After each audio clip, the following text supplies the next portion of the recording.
இந்த நாளுக்கான ரேமா வார்த்தை ஏசாயா 49 அதிகாரம் 16 வசனம். இதோ என் உள்ளங்கைகளில் உன்னை வரைந்திருக்கிறேன். அன்பான தேவனுடைய பிள்ளைகளே, ஆண்டவர் உங்களையும் என்னையும் தமது உள்ளங்கையிலே வரைந்திருக்கிறாராம். நம்ம எல்லாருக்குமே கையில ரேகை இருக்குது இல்லையா? கொஞ்சம் யோசித்து பாருங்க. இந்த ரேகை ஒவ்வொரு மனிதனுக்கும் யூனிக்கா இருக்குது. ஒவ்வொரு மனிதனுடைய ரேகையும் மற்றவர்களோடு ஒப்பிடவே முடியாதாம். Everyone has a different signature in their அவங்க கையில் இருக்க இந்த ரேகை, the fingerprint, the hands, the palms.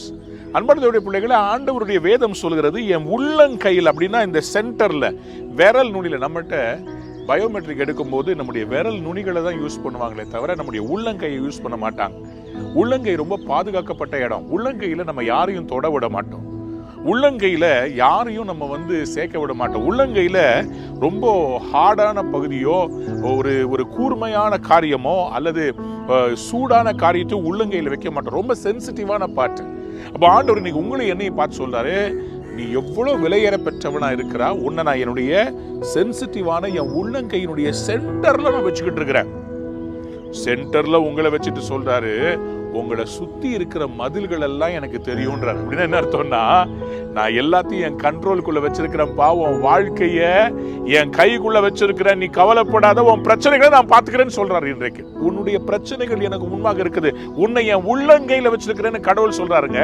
இதை விட என்னங்க வேணும்? இன்னைக்கு கர்த்தர் உங்களுக்கு பார்த்து சொல்றாரு, நீ போகிற உன் வேலையில என் உள்ளங்கையில இருக்குது, உன் குடும்ப சமாச்சாரம் எல்லாம் என் உள்ளங்கையில இருக்குது, உன் பிள்ளைங்க கீழ்ப்படியாம இன்னைக்கு கண்ணீரோடு இருக்கிறல என் உள்ளங்கையில வச்சிருக்கிற, உன் பிசினஸ்ல ஏற்பட்ட அவமானம் தோல்வி எல்லாம் உள்ளங்கையில வச்சிருக்கிற, உன் மதில்கள் எப்போதும் எனக்கு முன்னாடி இருக்குது, அதையெல்லாம் நான் உடைக்க போறேன், உன்னை லைஃபை மாத்த போறேன். என் உள்ளங்கையில எதுக்கு வச்சிருக்கிறேன்னா, நான் என் கையில உன்னை தூக்கி விட போகிறேன்னு கர்த்தர் சொல்றார்.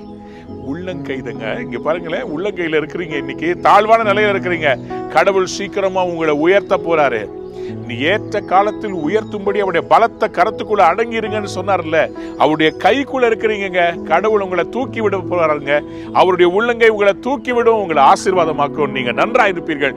God bless you. Have a wonderful day. Amen.